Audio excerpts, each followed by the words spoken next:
ನಮಸ್ಕಾರ ವೀಕ್ಷಕರೇ, 30 ನಿಮಿಷ 30 ಸುದ್ದಿಗೆ ಸ್ವಾಗತ. ನಾನು ಚೈತ್ರ ರಾಜ್. ನನ್ನ ಜೊತೆಗಿದ್ದಾರೆ ನನ್ನ ಕಲಿ ನನ್ನ ವಿತಾ ಜೈನ್. ವೀಕ್ಷಕರ, ದಿನದಲ್ಲಿ ನಡೆದಂತ ಪ್ರಮುಖ ಸುದ್ದಿಗಳನ್ನ ಒಂದೊಂದೇ ನೋಡ್ತಾ ಹೋಗೋಣ. ಚುನಾವಣೆ ತಯಾರಿಯಲ್ಲಿದ್ದ ಜೆಡಿಎಸ್ ಶಾಸಕ ಗೌರಿಶಂಕರ್ಗೆ ಹೈಕೋರ್ಟ್ ಶಾಕ್ ಜೊತೆಗೆ ರಿಲೀಫ್ ನೀಡಿದೆ. ತುಮಕೂರು ಗ್ರಾಮಾಂತರ ಕ್ಷೇತ್ರದ ಮತದಾರರಿಗೆ ನಕಲಿ ಬಾಂಡ್ ಹಂಚಿಕೆ ಪ್ರಕರಣದಲ್ಲಿ ಜೆಡಿಎಸ್ ಶಾಸಕ ಗೌರಿಶಂಕರ್ ಅವರು ಶಾಸಕ ಸ್ಥಾನದಿಂದಲೇ ಅನರ್ಹಗೊಂಡಿದ್ರು. ಈ ಸಂಬಂಧ ಹೈಕೋರ್ಟ್ ಏಕಸದಸ್ಯ ಪೀಠ ಮಹತ್ವದ ಆದೇಶ ನೀಡಿತ್ತು. ಆದರೆ ಚುನಾವಣಾ ವೇಳಾಪಟ್ಟಿ ಪ್ರಕಟವಾಗಿರುವುದರಿಂದ ಆದೇಶಕ್ಕೆ ತಡೆ ಕೋರಿ ಗೌರಿಶಂಕರ್ ಮನವಿ ಮಾಡಿದ್ರು. ಶಾಸಕರ ಮನವಿಯನ್ನ ಪರಿಗಣಿಸಿದ ಹೈಕೋರ್ಟ್ ವಿಭಾಗೀಯ ಪೀಠ 30 ದಿನಗಳ ಕಾಲ ಆದೇಶಕ್ಕೆ ತಡೆ ನೀಡಿದೆ. ಈ ಮೂಲಕ ಶಾಸಕ ಗೌರಿಶಂಕರ್ ಬೀಸುವ ದೊಣ್ಣೆಯಿಂದ ಪಾರಾಗಿದ್ದಾರೆ. ಇನ್ನು ಮಾಜಿ ಶಾಸಕ ದೂರುದಾರ ಸುರೇಶ್ ಗೌಡ ಮಾತನಾಡಿದ್ದು, ನ್ಯಾಯ ಗೆದ್ದಿದೆ, ಕೋರ್ಟ್ ತೀರ್ಪು ಸ್ವಾಗತಿಸುತ್ತೇನೆ ಅಂತ ಹೇಳಿದ್ದಾರೆ. ಅದರಿಂದ ನಾನು ಕೋರ್ಟ್ ಅಲ್ಲಿ ಕೊಟ್ಟಂತ ಆದೇಶವನ್ನು ನಾನು ಸ್ವಾಗತ ಮಾಡ್ತೇನೆ. ನಾನು ಅಭಿನಂದನೆಗಳನ್ನು ಸಲ್ಲಿಸ್ತೇನೆ. ಈ ದೇಶದ ಕಾನೂನು ಇನ್ನೂ ಗಟ್ಟಿಯಾಗಿದೆ. ಈ ದೇಶದಲ್ಲಿ ಯಾರೇ ಅಕ್ರಮ ಮಾಡಿದ್ರೆ, ಕಾನೂನಾತ್ಮಕವಾಗಿ ಹೋರಾಟ ಮಾಡಿದ್ರೆ ಗೆಲ್ಲಬಹುದು ಅನ್ನೋದು ಸಂದೇಶವನ್ನ ಇವತ್ತು ಕರ್ನಾಟಕದಲ್ಲಿ ದೇಶಕ್ಕೆ ಸಂದೇಶ ಕಳಿಸುವಂತ ಒಂದು ಆದೇಶವನ್ನ ನನ್ನ ಮುಖಾಂತರ ನಾನು ಅಭಿನಂದನೆಗಳನ್ನ ಹೈಕೋರ್ಟ್.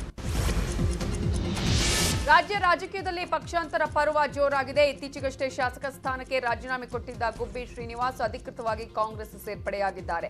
ಬೆಂಗಳೂರಿನ ಕೆಪಿಸಿಸಿ ಕಚೇರಿಯಲ್ಲಿ ಸಿದ್ದರಾಮಯ್ಯ, ಡಿಕೆ ಶಿವಕುಮಾರ್ ಸಮ್ಮುಖದಲ್ಲಿ ಕಾಂಗ್ರೆಸ್ಗೆ ಸೇರಿದ್ರು. ಈ ವೇಳೆ ಮಾತನಾಡಿದ ಗುಬ್ಬಿ ಶ್ರೀನಿವಾಸ್, ಮೂಲತಃ ನಾನು ಕಾಂಗ್ರೆಸ್ ಪಕ್ಷದಲ್ಲಿ ಇದ್ದಂತವನು, ಕಾಂಗ್ರೆಸ್ ಯಾರಿಗೆ ಟಿಕೆಟ್ ಕೊಟ್ಟರು ನಾನು ಕೆಲಸ ಮಾಡ್ತೀನಿ ಅಂತ ಹೇಳಿದ್ರು. ಇನ್ನು ಡಿಕೆಶಿ ಸಿದ್ದು ಮಾತನಾಡಿದ್ದು, ಗುಬ್ಬಿ ಶ್ರೀನಿವಾಸ್ಗೆ ಹಲವು ವರ್ಷಗಳಿಂದ ಗಾಳ ಹಾಕ್ತಿದ್ದೀವಿ, ಬೀಳಲಿಲ್ಲ, ಆದರೆ ಈ ಬಾರಿ ಮತದಾರರ ಗಾಳಕ್ಕೆ ಬಿದ್ದಿದ್ದಾರೆ ಅಂತ ಹೇಳಿದ್ರು. ಬಂದು ಏಕಾಏಕಿ ಒಂದು ಕಾರ್ಯಕ್ರಮ ಮಾಡಿ ಅಲ್ಲಿ ಕ್ಯಾಂಡಿಡೇಟ್ ಅನ್ನ ಘೋಷಣೆ ಮಾಡಿ, ಅಲ್ಲಿ ಕ್ಯಾಂಡಿಡೇಟ್ ಘೋಷಣೆ ಆದ್ಮೇಲೆ ನನಗೆ ಅಲ್ಲಿ ಏನ್ ಕೆಲಸ ಇದೆ ಅಂತಕ್ಕಂಥದ್ದನ್ನ ನೀವೆಲ್ಲ ಗಮನಿಸ್ಬೇಕಾದ್ರೆ ಯಾವ ಉದ್ದೇಶ ಇಟ್ಕೊಂಡು ಮಾಡಿದ್ರು ಗೊತ್ತಿಲ್ಲ. ಸಿದ್ದರಾಮಯ್ಯ ಅವ್ರನ್ನ 2007ರಲ್ಲಿ ಹೆಂಗ ಆಚೆ ಹಾಕಿರೋ ಅವ್ರಿಗೂ ಹೀನಾಯವಾಗಿ ಆಚೆ ಹಾಕಿರೋ, ಅದಕ್ಕಿಂತ ಮಾನ ಮರ್ಯಾದೆ ತಂದ್ರು ನನ್ನ ಆಚೆ ಹಾಕಿದ್ರು. ನಾನು ಯಾವತ್ತೂ ಪಕ್ಷ ದ್ರೋಹ ಮಾಡ್ತಕ್ಕಂಥ ವ್ಯಕ್ತಿ ಅಲ್ಲ, ಎಲ್ಲಿದ್ರು ಅಲ್ಲಿ ಪ್ರಾಮಾಣಿಕವಾಗಿ ಕೆಲಸ ಮಾಡ್ತಕ್ಕಂಥ ವ್ಯಕ್ತಿ. ಆದ್ರೆ ಅದೇನಕ್ಕೆ ಯಾವ ಉದ್ದೇಶ ಇಟ್ಕೊಂಡು ಮಾಡಿದ್ರು ಇವತ್ತವರೆಗೂ ಯಕ್ಷ ಪ್ರಶ್ನೆ ಆಗಿದೆ. 4 ಬಾರಿ ಸತತವಾಗಿ ಜೆಡಿಎಸ್ ಪಕ್ಷದ ಶಾಸಕರಾಗಿ, ಮಾಜಿ ಕ್ಯಾಬಿನೆಟ್ ಮಂತ್ರಿಯಾಗಿ ಸೇವೆಯನ್ನ ಸಲ್ಲಿಸಿದಂತ ಒಬ್ಬ ಪ್ರಮುಖ ನಾಯಕರು. ನಾ ಬಹಳ ವರ್ಷದಿಂದ ಅವ್ರಿಗೆ ಗಾಳ ಆಗ್ತಾನೆ ಇದ್ದೆ. ನನ್ನ ಗಾಳಕ್ಕೆ ವಾಸು ಬಿದ್ದಿರಲಿಲ್ಲ. ಈಗ ವಾಸು ಬಿದ್ದಿರೋದು ನನ್ನ ಗಾಳಕ್ಕೂ ಬೀಳಲಿಲ್ಲ, ಸಿದ್ದರಾಮಯ್ಯ ಗಾಳಕ್ಕೆ ಬೀಳಲಿಲ್ಲ. ಈ ರಾಜ್ಯದ ಮತದಾರರು ಯಾವ ದಿಕ್ಕಿನಲ್ಲಿ ಹೋಗ್ತಾ ಇದ್ದಾರೆ, ಮತದಾರರ ಗಾಳಕ್ಕೆ ಅವರು ಬಿದ್ದಿದ್ದಾರೆ. ಮತದಾರರಿಗೆ ಬದಲಾವಣೆ ಬೇಕಾಗಿದೆ. ಅವರು ನಮ್ಮ ಪಕ್ಷಕ್ಕೆ ಬಂದದರಿಂದ ಇವತ್ತು ತುಮಕೂರು ಜಿಲ್ಲೆಯಲ್ಲಿ ಕಾಂಗ್ರೆಸ್ ಪಕ್ಷಕ್ಕೆ ಹೆಚ್ಚು ಶಕ್ತಿ ಬಂದಿದೆ ಅಂತಕ್ಕಂಥ ಮಾತುಗಳನ್ನು. ಚಿತ್ರದುರ್ಗದ ಮೊಳಕಾಲ್ಮೂರು ಕಾಂಗ್ರೆಸ್ನಲ್ಲಿ ಭಿನ್ನಮತ ಭುಗಿಲೆದ್ದಿದೆ. ಎನ್ವೈ ಗೋಪಾಲಕೃಷ್ಣ ಕಾಂಗ್ರೆಸ್ ಸೇರ್ಪಡೆಗೆ ಮೊಳಕಾಲ್ಮೂರು ಕಾಂಗ್ರೆಸ್ ಕಾರ್ಯಕರ್ತರು ವಿರೋಧ ವ್ಯಕ್ತಪಡಿಸಿದ್ದು, ಸಿದ್ದರಾಮಯ್ಯ ಮನೆ ಮುಂದೆ ಹೈ ಡ್ರಾಮಾ ಮಾಡಿದ್ದಾರೆ. ಮೊಳಕಾಲ್ಮೂರು ಕಾಂಗ್ರೆಸ್ ಟಿಕೆಟ್ ಡಾಕ್ಟರ್ ಯೋಗೇಶ್ ಬಾಬುಗೆ ನೀಡುವಂತೆ ಒತ್ತಡ ಹೇರಿದ್ದಾರೆ. ಅಲ್ಲದೆ ಸೀಮೆ ಎಣ್ಣೆ ಕ್ಯಾನ್ ಹಿಡಿದು ಆತ್ಮಹತ್ಯೆಗೆ ಯತ್ನಿಸಿದ್ದಾರೆ. ಆದರೆ ನನಗೆ ಟಿಕೆಟ್ ನೀಡುತ್ತಿದ್ದೇವೆಂದು ಪಕ್ಷದ ಮುಖಂಡರು ಭರವಸೆ ನೀಡಿದ್ದಾರೆಂದು ಯೋಗೇಶ್ ಬಾಬು ನ್ಯೂಸ್ 18ಗೆ ಮಾಹಿತಿ ನೀಡಿದ್ದಾರೆ. ಯೋಗೇಶ್ ಬಾಬುಗೆ ಟಿಕೆಟ್ ಕೊಟ್ಟೇ ಕೊಡ್ತೀವಿ ಅಂತ ಹೇಳಿ ಮಾತು ಕೊಟ್ಟು ಬಂದಿದ್ರು ರಾಹುಲ್ ಗಾಂಧಿ ಜೋಡೆ ಹತ್ರ. ರಾಹುಲ್ ಗಾಂಧಿ ಎದುರಿಗೆ ಇವತ್ತು ಯಾರೋ ಬೇರೆ ಪಕ್ಷದಿಂದ ಕರ್ಕೊಂಡ್ಬಂದು ಟಿಕೆಟ್ ಅವರಿಗೆ ಕೊಡಬೇಕಂತ ಇದ್ದಾರೆ. 5 ವರ್ಷದಿಂದ, ಸುಮಾರು 10 ವರ್ಷದಿಂದ ಪಕ್ಷವನ್ನು ಸಂಘಟನೆ ಮಾಡಿರ್ತಕ್ಕಂಥ ಯೋಗೇಶ್ ಬಾಬುಗೆ ಅನ್ಯಾಯ ಮಾಡ್ತಾ ಇದ್ದಾರೆ. ಅವು ಗೋಪಾಲ್ ಕೃಷ್ಣ ನಮ್ಮ ಕ್ಷೇತ್ರಕ್ಕೆ ಬಂದಿದ್ದೆ, ಆದ್ರೆ ನಾವು ಸೋಲಿಸಲು ಏನು ಪ್ರತಿತಂತ್ರ ಮಾಡ್ತೀವೋ ಅದನ್ನ ಮಾಡಕ್ಕೆ. ರಾಜ್ಯದಲ್ಲಿ ಮತ್ತೆ ಬಿಜೆಪಿ ಗೆದ್ದೇ ಗೆಲ್ಲುತ್ತೆ ಅಂತ ಮಾಜಿ ಸಿಎಂ ಯಡಿಯೂರಪ್ಪ ವಿಶ್ವಾಸ ವ್ಯಕ್ತಪಡಿಸಿದ್ದಾರೆ. ನಾನು ಸಿಎಂ ಆಗಿದ್ದಾಗ ಹಲವು ಯೋಜನೆಗಳನ್ನು ಕೊಟ್ಟಿದ್ದೆ. ಡಬಲ್ ಇಂಜಿನ್ ಸರ್ಕಾರಕ್ಕೆ ಜನ ಆಶೀರ್ವಾದ ಮಾಡ್ತಾರೆ. ನಿಶ್ಚಿತವಾಗಿ ಬಿಜೆಪಿ ಸರ್ಕಾರ ಅಧಿಕಾರಕ್ಕೆ ಬರುತ್ತೆ ಅಂತ ಹೇಳಿದ್ರು. ನಾನು ಇದುವರೆಗೆ ಎಲ್ಲೋದ್ರೂ ಸಹ ಬೇರೆ ಪಕ್ಷದವ್ರ ಹೆಸರನ್ನೂ ಹೇಳಿಲ್ಲ, ಅವ್ರ ಬಗ್ಗೆ ಟೀಕೆನೂ ಮಾಡಿಲ್ಲ. ಯಾಕೆಂದ್ರೆ ಅದರ ಅಗತ್ಯತೆನೂ ಇಲ್ಲ. ಅವರೆಲ್ಲೋ ಮೂಲೆ ಗುಂಪಾಗಿರ್ಬೇಕಾದ್ರೆ ನಾನೇ ಅವ್ರನ್ನ ನೆನಪು ಮಾಡಿಕೊಡುವಂತ ಕೆಲಸ ಮಾಡಕ್ ಹೋಗೋದಿಲ್ಲ. ನಾನು ನಿಮ್ಗೆ ಇವತ್ತು ಹೇಳ್ತಾ ಇದ್ದೇನೆ, 2-3 ದಿವಸದಲ್ಲಿ ನನ್ನ ಪ್ರವಾಸ ಪ್ರಾರಂಭ ಆದರೆ ನಮ್ಮ ಸಂಸತ್ ಸದಸ್ಯರು, ನಮ್ಮ ಮುಖಂಡರು ಎಲ್ಲರ ಜೊತೆಗೆ ರಾಜ್ಯದ ಎಲ್ಲ ವಿಧಾನಸಭಾ ಕ್ಷೇತ್ರಗಳು ಹೋಗಿ ಮತ್ತೊಮ್ಮೆ ಜನರಿಗೆ ರಾಜ್ಯ ಸರ್ಕಾರ ಕೇಂದ್ರ ಸರ್ಕಾರ ಮಾಡಿರುವಂತಹ ಸವಲತ್ತುಗಳನ್ನು ತಿಳಿಸುವಂತಹ ಪ್ರಾಮಾಣಿಕ ಪ್ರಯತ್ನವನ್ನು ನಾವು ಮಾಡ್ತೇವೆ. ಕ್ಷೇತ್ರ ಗೊಂದಲದ ಮಧ್ಯೆಯೇ ಸಿದ್ದರಾಮಯ್ಯ ವರುಣಾದಿಂದ ಸ್ಪರ್ಧಿಸುವುದು ಫಿಕ್ಸ್ ಆಗಿದೆ. ಈ ಮಧ್ಯೆ ಸಿದ್ದರಾಮಯ್ಯಗೆ ಟಕ್ಕರ್ ಕೊಡಲು ಬಿಜೆಪಿ ಭರ್ಜರಿ ತಯಾರಿ ನಡೆಸಿದೆ. ಸಿದ್ದರಾಮಯ್ಯ ವಿರುದ್ಧ ಪ್ರಬಲ ಅಭ್ಯರ್ಥಿಯನ್ನ ಕಣಕ್ಕಿಳಿಸಲು ರಣತಂತ್ರ ಮಾಡುತ್ತಿದೆ. ಈ ಬಗ್ಗೆ ಮಾತನಾಡಿದ ಬಿಎಸ್ವೈ, ವರುಣಾದಲ್ಲಿ ವಿಜಯೇಂದ್ರ ಸ್ಪರ್ಧೆ ಬಗ್ಗೆ ಚರ್ಚೆ ನಡೀತಾ ಇದೆ. ವರುಣಾದಲ್ಲಿ ಈ ಬಾರಿ ಟಫ್ ಫೈಟ್ ಆಗುತ್ತೆ. ಸಿದ್ದರಾಮಯ್ಯ ಗೆಲುವು ಅಷ್ಟು ಸುಲಭ ಅಲ್ಲ ಅಂತ ಹೇಳಿದ್ದಾರೆ. ನಡೀತಾ ಇದೆ. ಸಿದ್ದರಾಮಯ್ಯ ಅವರು ಗೊತ್ತಿಲ್ಲ, ಅವರು ನಿಂತಿರೋದು ನಿಲ್ತಾ ಇರುವಂತ ನೆಲನೇ ಕುಸಿಸ್ತಾ ಇದೆ. ಅಷ್ಟು ಅವ್ರ ಗೆಲುವು ಸಹ ಸುಲಭ ಇದೆ ಅಂತ ನನಗೇನು ಅನ್ಸೋದು.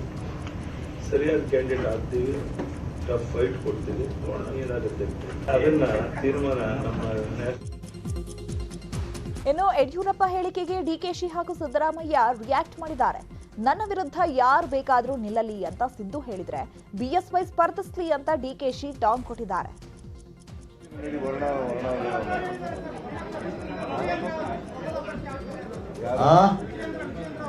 ಅಯ್ಯಪ್ಪ, ಯಾರು ಆಗ್ಲಿ ನಮಗೆ, ಯಾರು ನಮ್ಗೆ ಎದುರಾಳಿ ಮುಖ್ಯ ಅಲ್ಲ.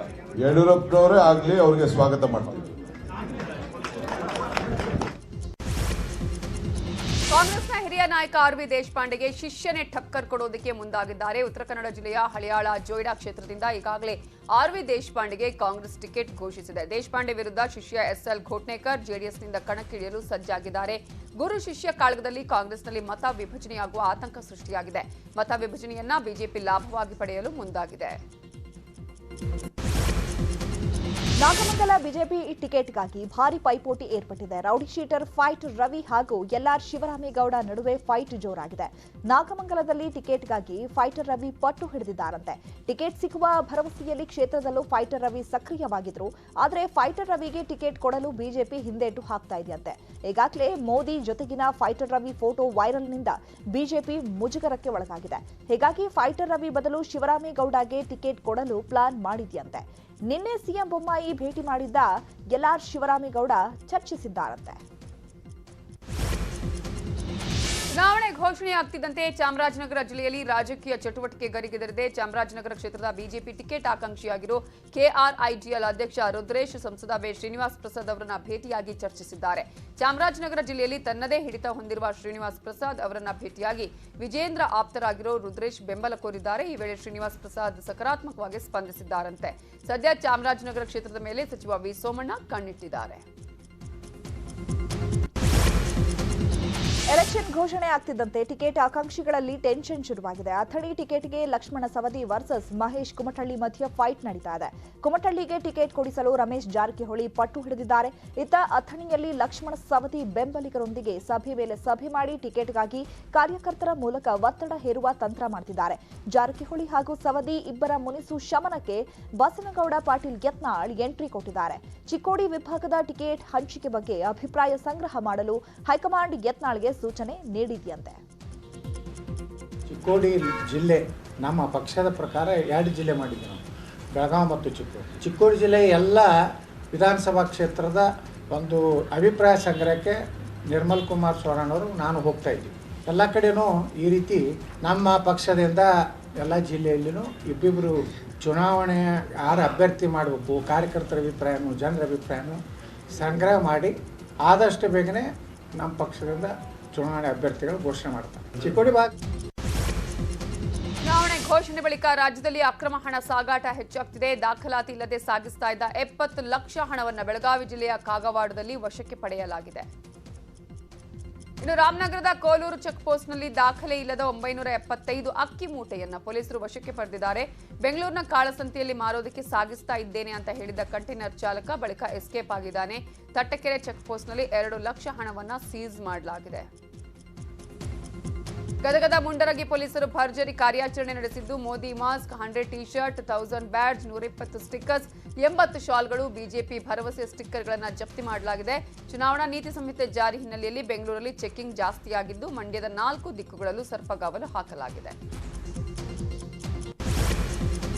ಪರಿಷತ್ ಮಾಜಿ ಸದಸ್ಯ ಎಸ್ಆರ್ ಪಾಟೀಲ್ ಭಾವಚಿತ್ರ ಇರೋ 34 ಲಕ್ಷ ಮೌಲ್ಯದ ವಾಲ್ ಕ್ಲಾಕ್ಗಳನ್ನು ಪೊಲೀಸರು ಜಪ್ತಿ ಮಾಡಿದ್ದಾರೆ. ಬಾಗಲಕೋಟೆ ಎಪಿಎಂಸಿ ಕ್ರಾಸ್ ಬಳಿ ನವನಗರ ಠಾಣಾ ಪೊಲೀಸರು ಲಾರಿಯನ್ನು ತಡೆದು ಪರಿಶೀಲನೆ ನಡೆಸಿದಾಗ ಒಂದು ಲಾರಿಯಲ್ಲಿ 420 ಬಾಕ್ಸ್, ಇನ್ನೊಂದು ಲಾರಿಯಲ್ಲಿ 390 ಬಾಕ್ಸ್ ಪತ್ತೆಯಾಗಿದೆ. ಮತದಾರರಿಗೆ ಹಂಚಲು ಗೋಡೆ ಗಡಿಯಾರವನ್ನ ಸಾಗಿಸುತ್ತಿರುವ ಶಂಕೆ ವ್ಯಕ್ತವಾಗಿದ್ದು ಪೊಲೀಸರು ತನಿಖೆಯನ್ನ ನಡೆಸುತ್ತಿದ್ದಾರೆ.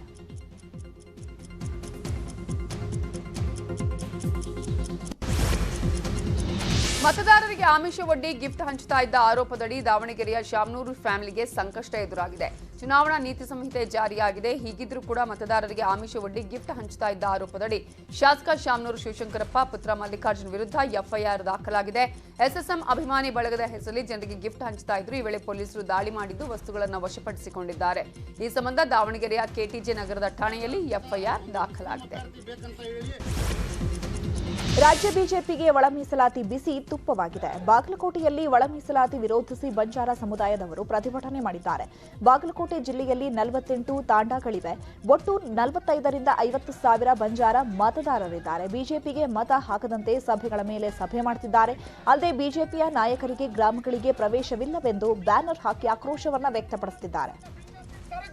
ಒಳ ಮೀಸಲಾತಿ ವರ್ಗೀಕರಣ ಖಂಡಿಸಿ ಶಿವಮೊಗ್ಗದ ಮಲವಗೊಪ್ಪದಲ್ಲಿ ಬಂಜಾರ ಸಮುದಾಯದವರು ಬೃಹತ್ ಪ್ರತಿಭಟನೆ ನಡೆಸಿದ್ದಾರೆ. ಮಲವಗೊಪ್ಪ ಬೀದಿಗಳಲ್ಲಿ ಮೆರವಣಿಗೆ ನಡೆಸಿ ಹೆದ್ದಾರಿ ತಡೆ ನಡೆಸಿದ್ರು. ಬಿಎಚ್ ರಸ್ತೆ ತಡೆ ನಡೆಸಿದ ಪ್ರತಿಭಟನಾಕಾರರು ಟೈರ್ಗೆ ಬೆಂಕಿ ಹಚ್ಚಿ ತಮ್ಮ ಆಕ್ರೋಶವನ್ನು ವ್ಯಕ್ತಪಡಿಸಿದ್ದಾರೆ. ಒಳ ಮೀಸಲಾತಿ ವಿರೋಧಿಸಿ ಬಂಜಾರ ಸಮುದಾಯ ಪ್ರತಿಭಟನೆ ವಿಚಾರಕ್ಕೆ ಮಾಜಿ ಸಿಎಂ ಯಡಿಯೂರಪ್ಪ ರಿಯಾಕ್ಟ್ ಮಾಡಿದ್ದಾರೆ. ಇತಿಹಾಸದಲ್ಲೇ ನಮ್ಮ ಸಿಎಂ ಸಾಮಾಜಿಕ ನ್ಯಾಯದಡಿ ಮೀಸಲಾತಿ ಮಾಡಿದ್ದಾರೆ. ಎಲ್ಲಾ ವರ್ಗದವರಿಗೂ ನ್ಯಾಯ ಒದಗಿಸುವ ಕೆಲಸ ಮಾಡಿದ್ದಾರೆ. ಲಂಬಾಣಿ ತಾಂಡ ಅಭಿವೃದ್ಧಿ ನಿಗಮವನ್ನ ನಾನು ಅಧಿಕಾರದಲ್ಲಿದ್ದಾಗ ಮಾಡಿದ್ದೆ.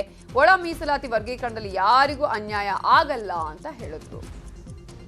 ಮುಖ್ಯಮಂತ್ರಿಗಳು ರಿಸರ್ವೇಶನ್ ಏನ್ ಮಾಡಿದ್ದಾರೆ, ಸಾಮಾಜಿಕ ನ್ಯಾಯದ ಒಂದು ಕೆಲಸ ಏನ್ ಮಾಡಿದ್ದಾರೆ.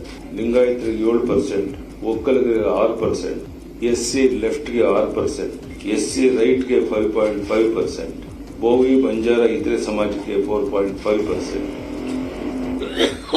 ಇತರರಿಗೆ 1%, ಎಲ್ಲ ವರ್ಗದ ಜನರಿಗೆ ನ್ಯಾಯ ಒದಗಿಸಿಕೊಡುವಂತ ಪ್ರಯತ್ನವನ್ನು ಮಾಡಿದ್ದಾರೆ. ನಾನು ಅದೇ ಅಧಿಕಾರದ ಹಾಸನ ಬೇಲೂರು ದೇವಸ್ಥಾನದಲ್ಲಿ ಕುರಾನ್ ಪಠಣ ವಿವಾದ ತಾರಕಕ್ಕೇರಿದೆ. ಇಷ್ಟು ವರ್ಷದಿಂದ ನಡ್ಕೊಂಡು ಬಂದಿರುವ ಪದ್ಧತಿಯನ್ನ ನಮ್ಮ ಸ್ವಂತ ವಿವೇಚನೆಯಿಂದ ನಿಲ್ಲಿಸಲು ಸಾಧ್ಯವಿಲ್ಲ. ಸದ್ಯಕ್ಕೆ ಪದ್ಧತಿಯಲ್ಲಿ ಯಾವುದೇ ಬದಲಾವಣೆ ಇಲ್ಲ ಅಂತ ಜಿಲ್ಲಾಧಿಕಾರಿ ಎಂಎಸ್ ಅರ್ಚನಾ ಹೇಳಿದ್ದಾರೆ. ಕಳೆದ ವರ್ಷ ಇದನ್ನ ನಿಲ್ಲಿಸಲು ಒತ್ತಡ ಬಂದಿತ್ತು. ಆ ಬಗ್ಗೆ ಮುಜರಾಯಿ ಇಲಾಖೆಗೆ ಸ್ಪಷ್ಟನೆ ಕೇಳಿತ್ತು. ಹಿಂದಿನ ಪದ್ಧತಿಯನ್ನ ಬದಲಾವಣೆ ಮಾಡೋದು ಬೇಡ ಅಂತ ಹೇಳಿದ್ದಾರೆ. ಹೀಗಾಗಿ ಮತ್ತೆ ಮುಜರಾಯಿ ಇಲಾಖೆಯ ಆಗಮ ಪಂಡಿತರ ಮೊರೆ ಹೋಗಲಾಗಿದೆ ಅಂತ ಡಿಸಿ ಹೇಳಿದ್ದಾರೆ. ಯುವಕನೊಬ್ಬ ಜನನಿಬಿಡ ಪ್ರದೇಶದಲ್ಲಿ ನಿಂತುಕೊಂಡು ಪಾಕಿಸ್ತಾನ ಪರ ಘೋಷಣೆ ಕೂಗಿದ್ದಾನೆ. ಈ ಘಟನೆ ಬೆಂಗಳೂರಿನ ಮೈಕೋ ಲೇಔಟ್ ಪೊಲೀಸ್ ಠಾಣಾ ವ್ಯಾಪ್ತಿಯಲ್ಲಿ ನಡೆದಿದೆ. ಪಾಕ್ ಪರ ಘೋಷಣೆ ಕೂಗಿದ 24 ವರ್ಷದ ಅಂಕುಶ್ನನ್ನ ಪೊಲೀಸರು ವಶಕ್ಕೆ ಪಡೆದಿದ್ದಾರೆ. ಠಾಣೆಗೆ ಕರೆದೊಯ್ದು ಆತನನ್ನ ವಿಚಾರಣೆ ಮಾಡಿದಾಗ ಮಾನಸಿಕ ಅಸ್ವಸ್ಥ ಅನ್ನೋದು ಗೊತ್ತಾಗಿದೆ. ಮಹಾರಾಷ್ಟ್ರದ ಛತ್ರಪತಿ ಸಂಭಾಜಿನಗರದ ರಾಮ ಮಂದಿರದ ಮುಂಭಾಗ 2 ಗುಂಪುಗಳ ನಡುವೆ ಘರ್ಷಣೆ ನಡೆದಿದೆ. ಈ ವೇಳೆ 2 ಗುಂಪುಗಳ ನಡುವೆ ಕಳ್ಳು ತೂರಾಟ ನಡೆದಿದ್ದು ಖಾಸಗಿ ಹಾಗೂ ಸಾರ್ವಜನಿಕ ವಾಹನಗಳಿಗೆ ಬೆಂಕಿ ಹಚ್ಚಲಾಗಿದೆ. ಅಲ್ಲದೆ ಘರ್ಷಣೆ ವೇಳೆ ಕೆಲ ಪೊಲೀಸ್ ವಾಹನಗಳು ಕೂಡ ಬೆಂಕಿಗಾಹುತಿಯಾಗಿದೆ. ಮುಖ್ಯ ಶಿಕ್ಷಕರೊಬ್ಬರು ಎಸ್ಎಸ್ಎಲ್ಸಿ ವಿದ್ಯಾರ್ಥಿನಿ ಜೊತೆ ಅನುಚಿತವಾಗಿ ವರ್ತಿಸಿದ್ದಾರೆ ಅಂತ ಆರೋಪಿಸಿ ಪಾಲಕರು ಶಾಲೆಗೆ ತೆರಳಿ ಗಲಾಟೆ ಮಾಡಿದ ಘಟನೆ ರಾಯಚೂರಿನ ಶಕ್ತಿನಗರದಲ್ಲಿ ನಡೆದಿದೆ. ಕೆಪಿಸಿಎಲ್ ಡಿಎವಿ ಶಾಲೆಯ ಮುಖ್ಯ ಶಿಕ್ಷಕ ವಿಜಯ್ ಅಂಗಡಿ ಅನ್ನೋರು ವಿದ್ಯಾರ್ಥಿನಿಗೆ ಕರೆ ಮಾಡಿ ಅಶ್ಲೀಲವಾಗಿ ಮಾತನಾಡಿ ಅನುಚಿತವಾಗಿ ವರ್ತಿಸಿದ್ರಂತೆ. ಇದೆಲ್ಲವೂ ಮೊಬೈಲಲ್ಲಿ ರೆಕಾರ್ಡ್ ಆಗಿದೆಯಂತೆ. ಮುಖ್ಯ ಶಿಕ್ಷಕ ವರ್ತನೆಯಿಂದ ಬೇಸತ್ತ ವಿದ್ಯಾರ್ಥಿನಿ ಪಾಲಕರ ಗಮನಕ್ಕೆ ತಂದಿದ್ದು ಪಾಲಕರು ಸಂಬಂಧಿಕರು ಮಾತ್ರ ಅಲ್ಲದೆ ಬಡಾವಣೆಯ 100 ಜನ ಶಾಲೆಗೆ ತೆರಳಿ ಗಲಾಟೆ ಮಾಡಿದ್ದಾರೆ. ಕಾರು ಚಾಲಕ ಹಾಗೂ ಟೋಲ್ ಪ್ಲಾಜಾ ಸಿಬ್ಬಂದಿ ನಡುವೆ ಗಲಾಟೆ ನಡೆದಿದೆ. ಕಾರು ಮಾಲೀಕನಿಗೆ ಟೋಲ್ ಪ್ಲಾಜಾ ಸಿಬ್ಬಂದಿ ಥಳಿಸಿದ್ದಾನೆ. ಈ ಘಟನೆ ಬೆಂಗಳೂರು ದಕ್ಷಿಣ ತಾಲೂಕಿನ ಕಣಮಿಣಿಕೆ ಟೋಲ್ನಲ್ಲಿ ನಡೆದಿದೆ. ಕಳೆದ ಹಲವು ವರ್ಷಗಳಿಂದ ವೇತನ ಹೆಚ್ಚಳಕ್ಕೆ ಬೇಡಿಕೆ ಇಟ್ಟಿದ್ದ ಸಾರಿಗೆ ನೌಕರರ ಬೇಡಿಕೆಯನ್ನ ಸರ್ಕಾರ ಈಡೇರಿಸಿದೆ. 15% ವೇತನ ಹೆಚ್ಚಳ ಮಾಡಿ ಸರ್ಕಾರ ಮಾರ್ಚ್ 28ರಂದೇ ಆದೇಶ ಹೊರಡಿಸಿದೆ. ಇನ್ನುಳಿದ ಪ್ರಮುಖ ಸುದ್ದಿಗಳನ್ನು ನೋಡೋಣ ಸ್ಮಾಲ್ ಬ್ರೇಕ್ ಆದ್ಮೇಲೆ.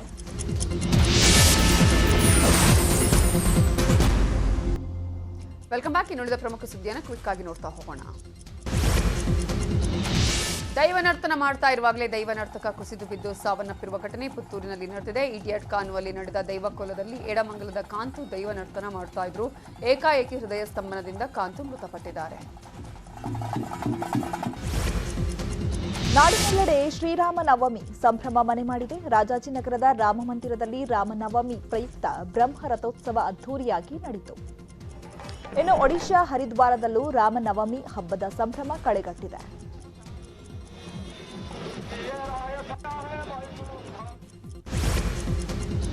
ಆಂಧ್ರಪ್ರದೇಶದ ಪಶ್ಚಿಮ ಗೋದಾವರಿ ಜಿಲ್ಲೆಯ ವೇಣುಗೋಪಾಲ ಸ್ವಾಮಿ ದೇವಸ್ಥಾನದಲ್ಲಿ ಭಾರೀ ಅಗ್ನಿ ಅವಘಡ ಸಂಭವಿಸಿದೆ. ಶ್ರೀರಾಮನವಮಿ ಹಬ್ಬದ ಪ್ರಯುಕ್ತ ದುವಾ ಗ್ರಾಮದಲ್ಲಿರೋ ವೇಣುಗೋಪಾಲ ಸ್ವಾಮಿ ದೇವಸ್ಥಾನದಲ್ಲಿ ಅಪಾರ ಸಂಖ್ಯೆಯಲ್ಲಿ ಭಕ್ತರು ಸೇರಿದ್ರು. ಈ ವೇಳೆ ಆಕಸ್ಮಿಕ ಅಗ್ನಿ ಅವಘಡ ಸಂಭವಿಸಿದೆ.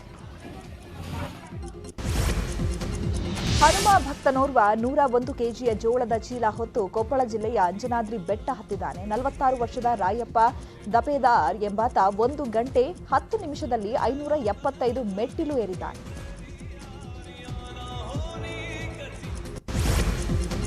ಉತ್ತರ ಪ್ರದೇಶದ ಮಥುರಾ ರೈಲು ನಿಲ್ದಾಣದಲ್ಲಿ ಅಮಾನವೀಯ ಘಟನೆ ನಡೆದಿದೆ. ನಿಲ್ದಾಣದಲ್ಲಿ ರೈಲಿಗಾಗಿ ಕಾಯ್ತಾ ಮಲಗಿದ್ದ ಪ್ರಯಾಣಿಕನ ಕಾಲಿನಿಂದ ತುಳಿದು ದೌರ್ಜನ್ಯ ಎಸಗಿದ್ದಾನೆ. ಈ ವಿಡಿಯೋ ವೈರಲ್ ಆಗಿದೆ. ರಾಮನಗರದ ಸುಗ್ಗನಹಳ್ಳಿ ಗ್ರಾಮದಲ್ಲಿ ಕಾಡಾನೆಗಳು ಪ್ರತ್ಯಕ್ಷವಾಗಿದೆ. ರೈತರ ಹೊಲ ಗದ್ದೆಗಳಲ್ಲಿ ಆನೆಗಳು ಓಡಾಡ್ತಾ ಇದೆ. ಇದರಿಂದ ಸ್ಥಳೀಯರಲ್ಲಿ ಆತಂಕ ಮನೆ ಮಾಡಿದೆ. ಕೇರಳದ ಇಡುಕಿಯ ಚಿನ್ನಕನಾಲ್ ಪ್ರದೇಶದಲ್ಲಿ ಆನೆಗಳು ಉಪಟಳ ಹೆಚ್ಚಾಗಿದೆ. ಹೆದ್ದಾರಿಯಲ್ಲಿ ಕಾಡಾನೆಗಳ ಹಿಂಡು ಕಾಣಿಸಿಕೊಂಡಿದ್ದು ಕೆಲಕಾಲ ರಸ್ತೆ ಸಂಚಾರ ಅಸ್ತವ್ಯಸ್ತವಾಗಿತ್ತು. ಈ ವರ್ಷ ಭಾರತದ ಆತಿಥ್ಯದಲ್ಲಿ ಏಕದಿನ ವಿಶ್ವಕಪ್ ಟೂರ್ನಿಯಲ್ಲಿ ನಡೆಯಲಿದ್ದು, ಆದರೆ ಪಾಕಿಸ್ತಾನ ತನ್ನ ಪಂದ್ಯವನ್ನ ಭಾರತ ನೆಲದಲ್ಲಿ ಆಡೋದಿಲ್ಲ. ಪಾಕ್ ತಂಡ ಈ ಪಂದ್ಯಗಳನ್ನು ಬಾಂಗ್ಲಾದೇಶದಲ್ಲಿ ಆಡಲಿದೆ ಅಂತ ಹೇಳಲಾಗ್ತಿದೆ.